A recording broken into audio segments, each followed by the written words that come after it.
everyone. Can you guys hear me? Welcome you all to Ask Henry SAP session with the theme Digital Monetization Models, Trends, and the role of BRIM in consultancy of digital monetization. So welcome you all over here. And this is Pooja Gupta, the host of your session for today. And today we have Mr. Neshet Lluka over here. Welcome, Neshet. Neshet, you are on mute. Sorry. Hello. Hi. Hello and welcome all. Thanks for the invitation and happy to share my suggestions and ideas with you. Thank you so much, Neshet, for being over here. And guys who don't know Neshet, I just want to give you a brief introduction about him.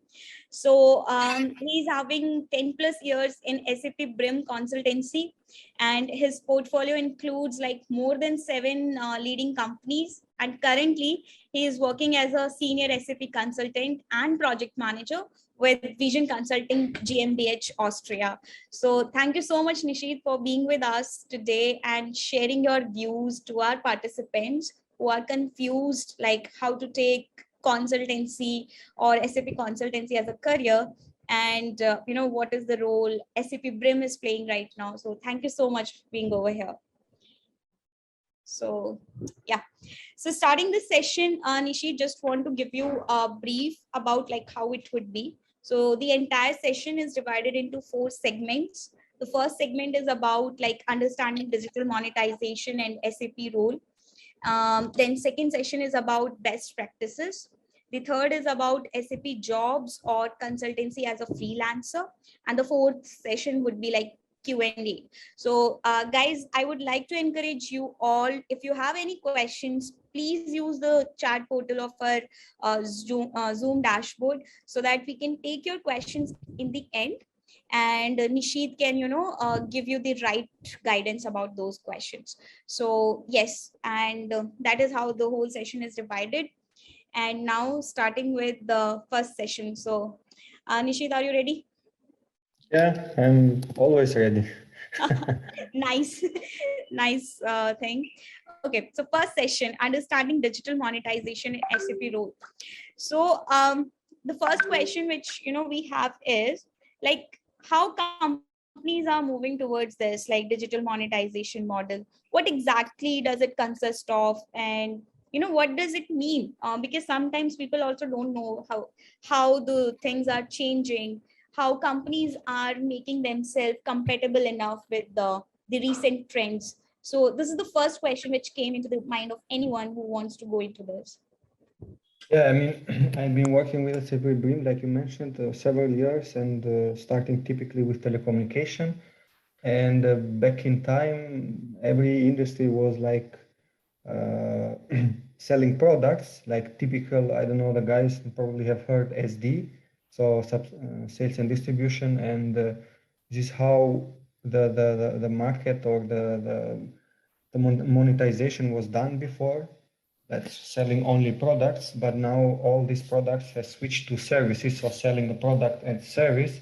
There have been different terminology like SaaS or subscription as service, or now it's moving everything to service. So moving from the product, now everything is moving to a service. So sell even the product as a service in order to assure you a more engagement and relationship with your customer, and it helps in a lot of strategic planning and revenue streams for your company. Yeah, nowadays companies are moving towards subscription model to monetize their economy, because it offers much more flexibility in pricing and also customer engagement. It offers any kind of pricing and complexity, starting with one-time fees, recurring fees, and usage fees. It covers a wide complexity to build your business requirement. Okay. Okay. All right. So that means the leading companies use SAP BRIM for making this change from, from this model to subscription model, or not, or there are alternatives too in this domain. Oh, there is always alternative, but SAP is always the best. Okay. And yeah, I mean, BRIM is a modular solution, has like 5 modules. One of them is digital route, which starts with mediation, and then is CRM or SAP Zone for subscription order management. Consists of convergent charging as well, so main typically for rating and charging. Then we have convergent invoicing, which is responsible for billing and invoicing processes, and also FICA, which is a subledger of FI, and it deals with all the dunning and clearings and collection processes. Okay, all right. So, Neshet, I hope this time I pronounce your name correctly. Yes. Okay, cool. Thank you. So, Neshet, like, for being a consultant to like an SAP consultant, do one needs to have a prior experience in SAP or not? Like, if let's say I want to become a SAP BRIM consultant, so how I should start my journey? Yeah, I mean, for being a consultant, you don't really need an experience, but most important thing is will to learn and determination to do it. Yeah. So no boundaries, nothing can stop you, just the goodwill and to learn always new things, and also commitment to reach that. Okay. So that means determination can make you win in this. Yeah. So you can start as fresher, I don't know, starting with some courses in the beginning, and then probably join as a junior, or I don't know, associate junior, depending on the grades of each company. Okay, all right. But like when companies search for a consultant, let's say in SAP or SAP BRIM, um, how they shortlist your resume? Like, what should be there, which clicks their mind that yes, this could be a best person to go ahead.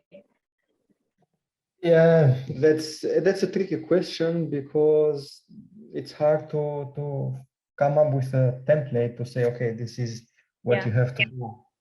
I mean, it's a tricky, depends on what they want, depends what you offer, and depends more, the last but not the least, which is I think the most important thing, is depends how you fit each other. So uh, let's say, for example, now I'm doing an interview, you are interviewing me, and I am the interviewer, that I want this job.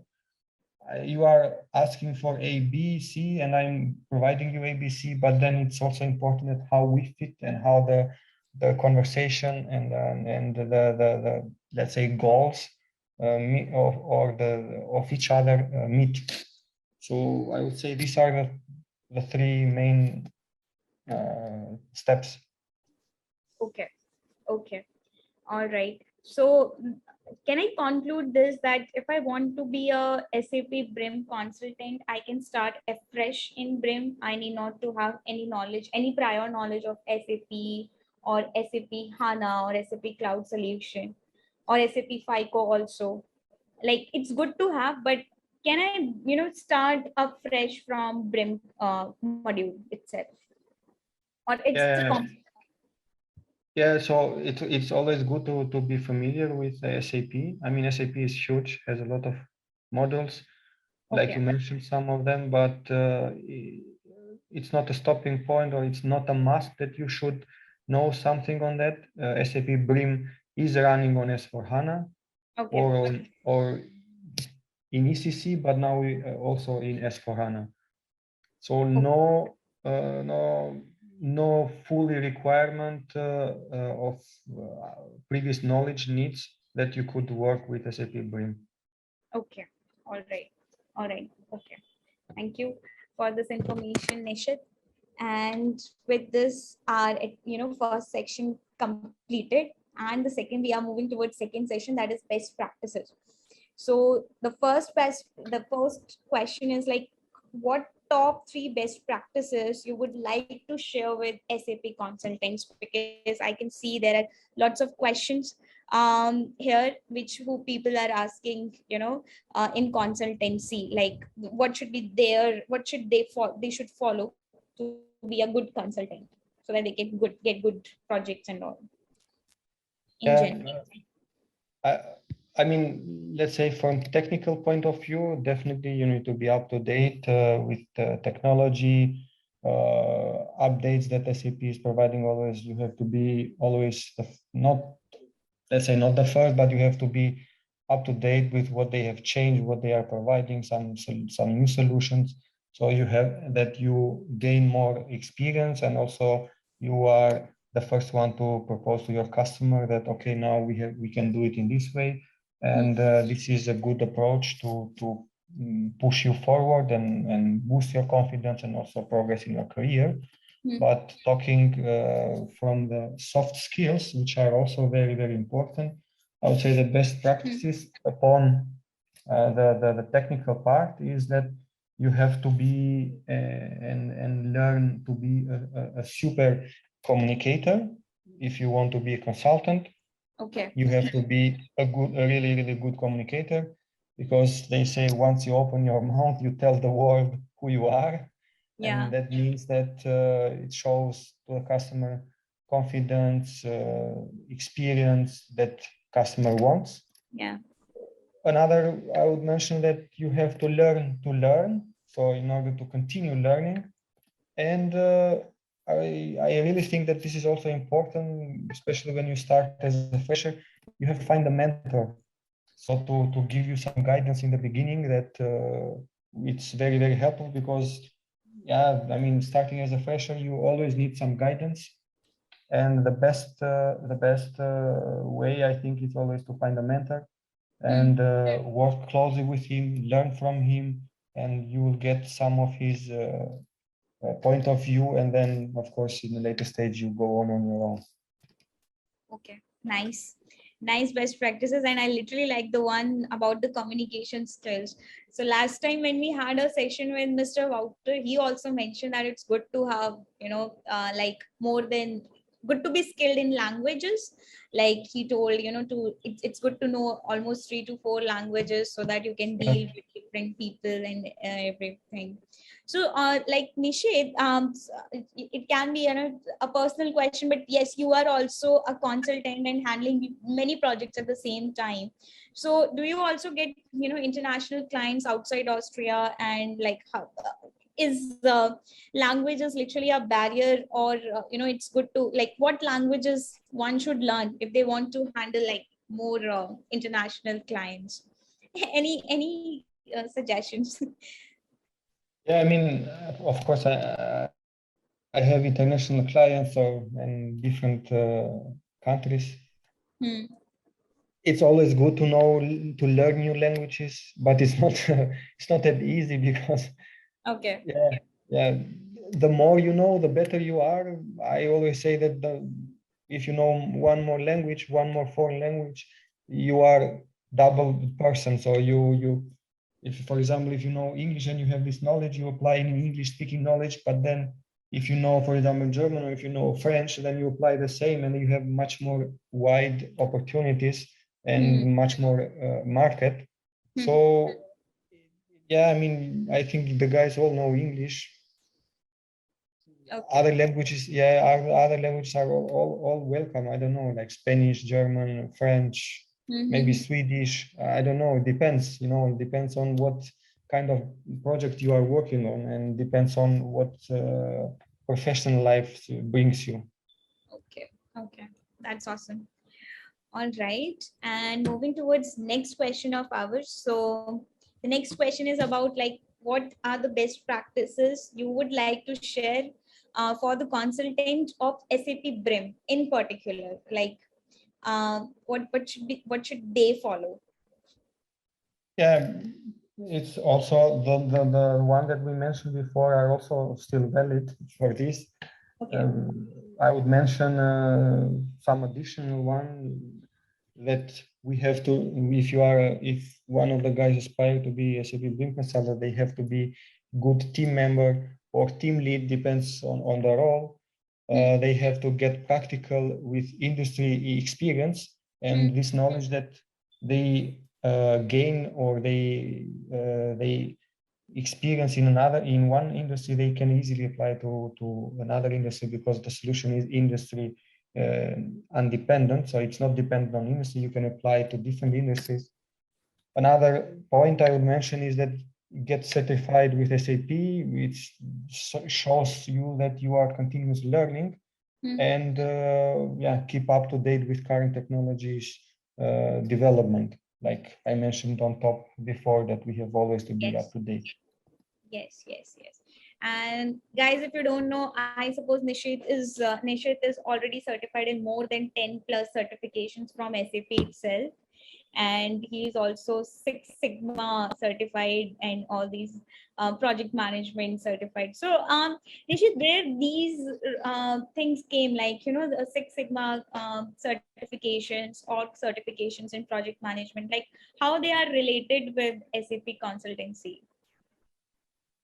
They are strongly related. I mean, when you work as a consultant, so not in-house, I mean, even in-house consultant, you always deal with projects. And you have to, the culture of the company. Some guys use Scrum, some guys go Agile, and so on. I think Agile is much more used nowadays, but yeah, maybe the trend changes. And all these certifications or courses helps you to learn the process, how to deal with a project. So to learn all the steps and all the phases of a project, to look where you have to be positioned and where is the other team, and so on, to how to communicate the changes, to be up to date in communication with other teams, other stakeholders, and so on. Okay, interesting. And with this, I have a question in like Six Sigma in agile framework actually. So I have heard of this, that agile is good in books.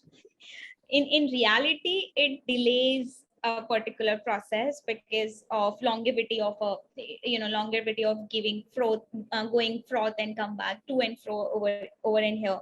So what's your statement about this? Like, is it really true agile delays the process and delivery, or it's a good framework to have in processes? Like, what's your suggestion? What thoughts about this? It depends. It depends. It really depends. I have done Agile and also Waterfall. Currently, I'm working only with Agile, and I kind of feel comfortable with that. So we are working sprints to split the work in deliverables, we call, and let's say measure deliverables. So we could measure and we could track our progress. But I think Agile is also a good way to track the progress and also to keep the team informed, up to date, and also deal with any, I don't know, bottlenecks, or somebody has impediments or dependencies to each other. Waterfall is also good, but it's like, you start a project and then we just, it's a lot in between, but then you say, okay, we deliver all in this day. But when you miss some, the tracking, then you get lost somehow. Okay. And usually, how long you decide to sprint to be? Like, it depends on deliverables, or it's a standard 15 days or a week? Sprints. Yeah, sprints. Yeah, typically 3 weeks, could be 2 or 4, but yeah, not more. I mean, from experience, but could be also more, depends. I think 2, 3 plus minus is the standard. Okay, all right, yeah. All right. And Nishit, with this, like, the segment was about to end, but I have certain questions, and I thought that it's good to ask over here itself. So people want to ask best practices for MM and FICO also, if there is something which is different for these two modules, or it's gonna be same which you have already shared. From technical point of view, I mean, I cannot really say too much because I'm not into it. But like I mentioned, from soft skills, they are still the same from my point of view. Okay. All right. So, all right, guys. So for FICO and MM, and in fact, I think, for any of the SAP modules, these soft skills gonna, the prerequisites for soft skills gonna remain same. although from technical perspective, as Neshet mentioned, that you need to have certifications and training and somehow some experience in working on those to be a good consultant. All right, and with this, we are moving towards our segment 3, which is SAP jobs or consultancy as a freelancer. So, Neshet, like, how difficult a SAP interview can be? Can we associate a metrics to it, or it's not measurable? Yeah, I mean, they are difficult. Okay. Again, depends on the role that you are applying. Share on, so just an advice or suggestion for the guys for an interview would be that to follow a structure on any SAP interviews, regardless what is the Okay. position that you apply. So could be like you share, so it's like an introduction on interview and blah blah blah. They ask you a lot of questions, but you have to structure your interview from your side, I think, on 3-step approach to talk about success, your strength, and then situation. Success means like your experience, what you have achieved, and so on. And also out of this achievement, you proceed with the second step, which is strength, to show them that, okay, I know, let's say, this is my experience, the big box, but if I have to select my strengths out of this big box, I would pick up 1, 2, 3 things, because you cannot be 100% on all. And then the situation, which is the third step, the situation is that how you will position all this success and strength in the situation that the company is asking for. So in the situation, so what you will offer the company that is interviewing you. So this is I believe is a good approach, starting with your success and then strength, and then what you will offer for them. All right. And it's like it could be like a storyline, let's say. Okay. And a follow-up question with this. So as you mentioned, to fit a situation into a company's role and to do, and I also have, read it at various places that before going to interview, you should do a profile check about the companies, and so that, you can relate various situations in the job you are applying for. That's always the same, but like you mentioned, I personally include that to the situation, because if you don't know the situation, then yes, exactly. And sometimes people are not go prepared for this, like they just said in an interview and then they hope that yes, they should get clear the interview. So, and because sometimes they are also not able to find like how they can relate that particular situation, or they can get that situation. So how they can do that particular research, what they should what they should perform to find that situation where they can fit in. That's a good question. I mean, first, like you mentioned, they have to search for the company, and they have to search for the position, so check the requirements that they want. Would be also nice to search if they find some connections that work in the same company. Okay. And if after that, even in the interview, they must ask questions. So when you are in the phase that you talk about your success, you talk about your strength, then in this, somewhere in the middle, but also in both steps, you ask questions. Then on your way, when you proceed to the third step, which is situation, immediately you update your way, your saying, in order to meet what they ask. Okay. All right, got it. So yeah, nice insights. Thank you so much for this. And with this, second question comes, and it is like, is it possible for a fresher to be a freelance consultant? I know it's redundant, but that's what we have shortlisted. It's one of our student question, and if And the follow-up question is, if yes, how they can be a freelance consultant as a fresher, like how they can get those projects. Yeah, I find it difficult, to be honest. Like, it's very, very difficult unless you have some good connection and they will help you to take you as a freelancer. Otherwise, it's difficult. Okay, all right, difficult.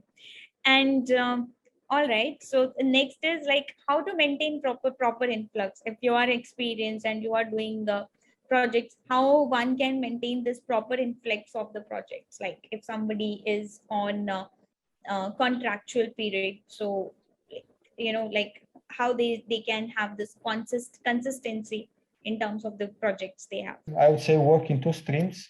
One is ongoing project, and you could work on upselling or to take more work, let's say, from the current project or new implementations on the current project to perform some upselling, and also to look around, hunt for new projects as well to keep a project in your pipeline. So two streams, maintain the ones that you have, and also some of your efforts goes for hunting for new projects.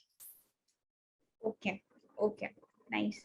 Are there any websites or tools which people may follow for this? Just Google. I mean, LinkedIn is the best. Okay, LinkedIn. All right, awesome. And Nishit, with this, I have one more follow-up question from the student itself, and they are asking if we can get a job without knowledge certification. That's a weird question, although without knowledge you cannot, but yes, without certification. Can. I mean, there are a lot of big companies do some programs, so student programs, and they start there as a, let's say, part-time fresher, and then after that you can get the job. That there are a lot of programs like that. I don't know, Accenture maybe is doing, or Deloitte or something like that. So there are big companies that do that. They teach you. They take you from school. They teach you. They even pay you salary, and then after that you can go proceed. Okay, okay. But that would be like when you are in your school or in your last year of your graduation, right? Like, yes. Not as a professional, they're gonna take you in this way. Yeah. Okay, awesome. And there is one more question. Do we have job security if we start career with SAP basis? Do we have job security if we start with SAP? I think yes, but it still depends how the things goes. SAP is One second, guys. I'll take your questions in the end. Please don't unmute yourselves. I'll take your questions, or please drop your questions into the chat section. That would be very nice. We were talking about, let me see. Yes, if one can have a job security if they start with SAP basis. Yeah, I mean, job security, I think with SAP you are secure because there are a lot of jobs. We see a lot all around the world, and some of them even offer a relocation to other countries or other continents. But nobody can say, okay, you are 100% sure always. So the security is there and the progress is there. So that should be the starting point and the engine. Okay. All right. All right. And Nishit, the next question is, what advice would you like to give to SAP consultants?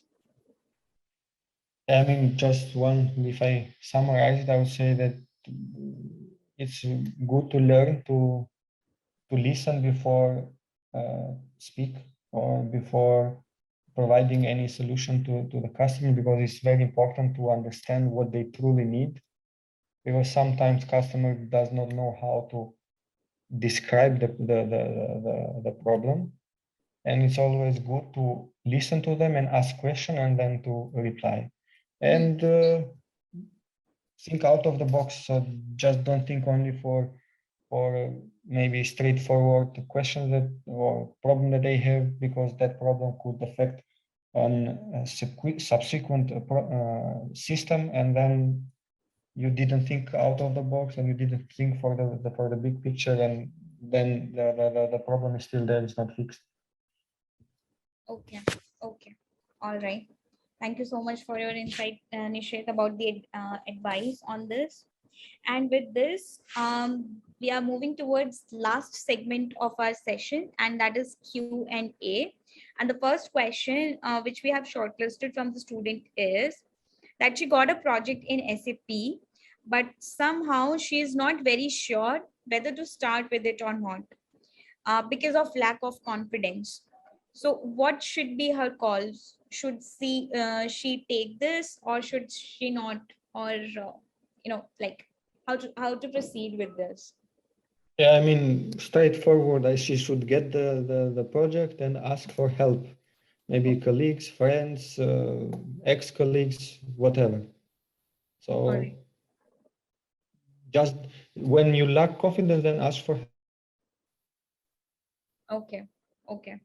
All right. So that means one should not fear of getting the project and everything. They should get it. Yeah. Perfect. Nice.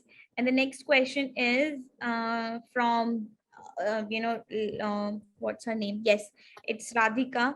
I'm a freelance SAP consultant, but now I want to switch to a fixed job because I feel it is very secure. And is it is possible, or what should be her call? Yeah, I mean, that's possible.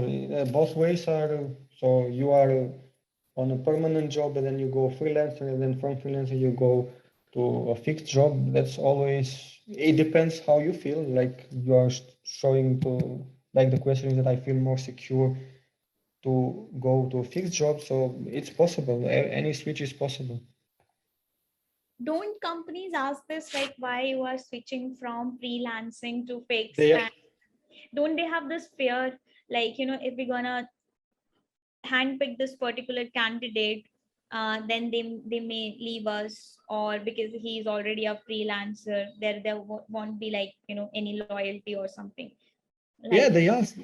they ask, but you just be fair and let's say honest and say, okay, now I want to be much more secure, and that's it. Okay. Everybody understands. I mean, that's business, so I don't see anything wrong with that. But they ask, they really ask and say why you want to change company, why you want to change the profile, why you want to switch to a fixed job, and so on. So those are normal questions.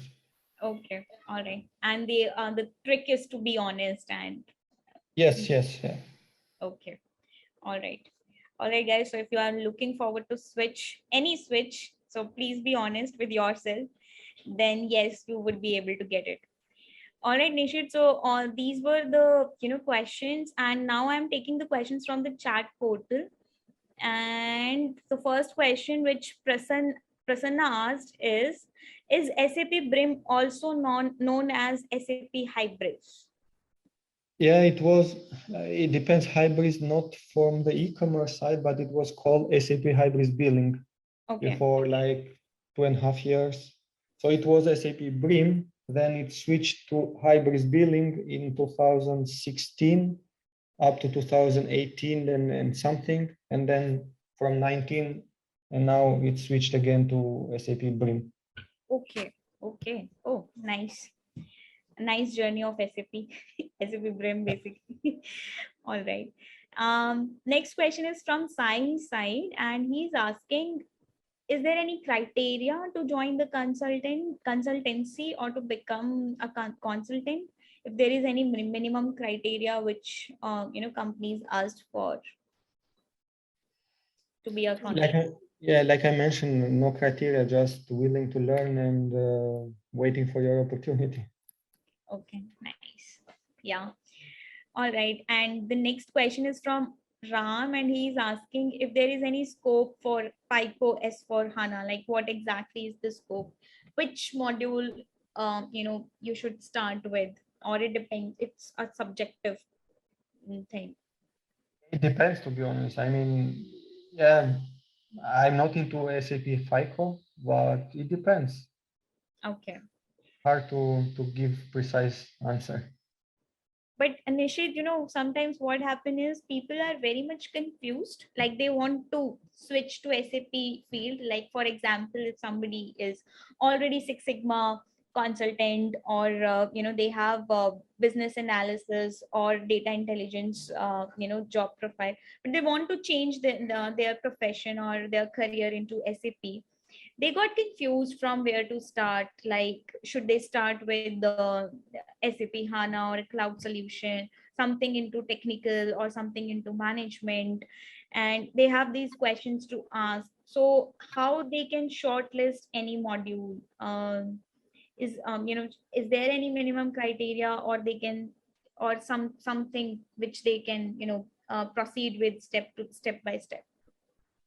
Look, I'm a fan of this to say that anybody can learn SAP. That's why I'm not saying that, okay, for this you need to have this and this and this. But it's always good to have, for example, for FI or FI Core or FICA, it's good to have accounting background. But it's not a must. Okay. If you want to learn, for example, SAP BRIM, it's good to have a billing terminology on your mind, or billing background, so billing specialist or billing or expert, and so on. And even if you want to learn SD, you have to know billing as well, or material master to know pricing and billing as well. But I'm a fan to say that anybody can learn it if you are willing to. Okay. All right. So yeah. And next question is, what technical knowledge is required? I guess this could be a follow-up question, and this can be the best follow-up question for your answer. Is there any technical knowledge which is required, or you can be a SAP managerial level consultant, like a team leader or? It's a long journey up to there. Yeah, correct. But in fact, Wouter also suggested that it's good to have technical knowledge, not necessary, but yes, technical knowledge, somehow you need to have that technical knowledge. Are you in sync with this, or you have other comments to this? No more comments. Okay. All right. And no, I guess I have asked all the questions which are there. Yes, there is one more. In my company, it's from Shiva Prasad. In my company, which is in manufacturing domain, we are migrating to SAP, but no one is talking about SAP BRIM module. Do you know why? What is SAP BRIM and how it is related to existing modules like EWM, SD, FICO, MDG, or HANA? Yeah, I know there are a lot of companies that, so you have ERP, ECC, and you migrate, or I don't know, maybe you have Oracle and you upgrade or transformate your ERP to S/4HANA. You don't really have to have BRIM, so BRIM is part of the S/4HANA box, but it's mainly for billing and invoicing. So I don't know, this company probably is using the S/4HANA for accounting and sales and distribution and material master, but not using the solution for billing. So it's common, this one. Yeah. All right. All right, guys. So I suppose this is the end of this all these sessions, and thank you so much for joining us. And as Nishit already mentioned, that BRIM is for the subscription model which is there right now. And like companies are moving towards this freemium paid subscription, monthly modules, yearly modules, and that is where companies are also moving towards SAP BRIM as a solution, so that they can offer these things to their customers. And that is why it may not be in manufacturing domain, which was Shiva's question. So, and to be as Nishit mentioned, to be a consultant, you need to have soft skills along with some of the hard skills. Although if you don't have, then you can try for big MNCs, which can which can make you compatible enough for those skills and can give you the salary also. But again, it's gonna be at student level. For being a professional, you need to have some kind of knowledge or experience. And Nishet, with this, I came up with one short question. I'm so sorry, but this just clicked into my mind. So thank you so much for being this.